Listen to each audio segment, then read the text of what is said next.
Do you know why India celebrates Teachers' Day on 5th September? Watch this complete video to know why. Like the video and subscribe our channel. Don't forget to press the bell icon to get latest updates from our channel. Every year, Teachers' Day is celebrated by students across India with great enthusiasm.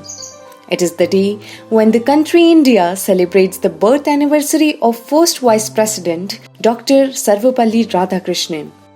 Dr. Sarvepalli Radhakrishnan, a symbol of academics and education, was also the second President of India, in office from 1962 to 1967. Born on 5th September 1888, Dr. Radhakrishnan was a renowned philosopher, statesman as well as teacher. He is remembered for being one of the greatest thinkers of the 20th century. Radhakrishnan was highly admired and respected by his students.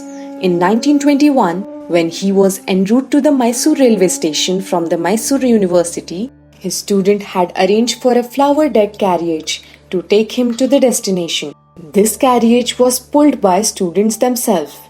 He also believed that the teachers should be the best minds in the country.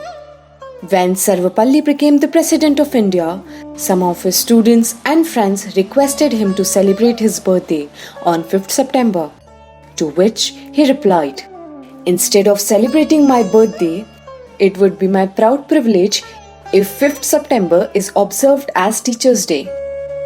After that, since 1962, his birthday is being celebrated as Teachers' Day in India.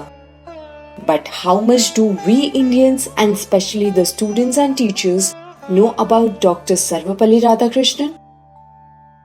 Dr. Sarvepalli Radhakrishnan was born on September 5, 1888 in a Tamil middle-class family at Tiruthani in Tamil Nadu. He was an outstanding student and studied philosophy at Christian College in Madras. After completing his education in 1911, he had joined as an assistant professor. He wrote many famous books and quotes. Dr. Sarvepalli Radhakrishnan had earned the reputation as a bridge builder between India and the West. He had led the Indian delegation to the United Nations Educational, Scientific and Cultural Organization, UNESCO, and was elected as chairman of UNESCO's executive board in 1948. He was awarded the Bharat Ratna, the highest civilian honor in India, in 1954. Dr. Sarvepalli Radhakrishnan was awarded honorary membership of the British Royal Order of Merit in 1963. Sarvepalli was awarded with several high awards during his lifetime, including knighthood in 1931. Radhakrishnan was nominated 16 times for the Nobel Prize in Literature and another 11 times for the Nobel Peace Prize. Voicetech Wines wish you a happy Teachers' Day.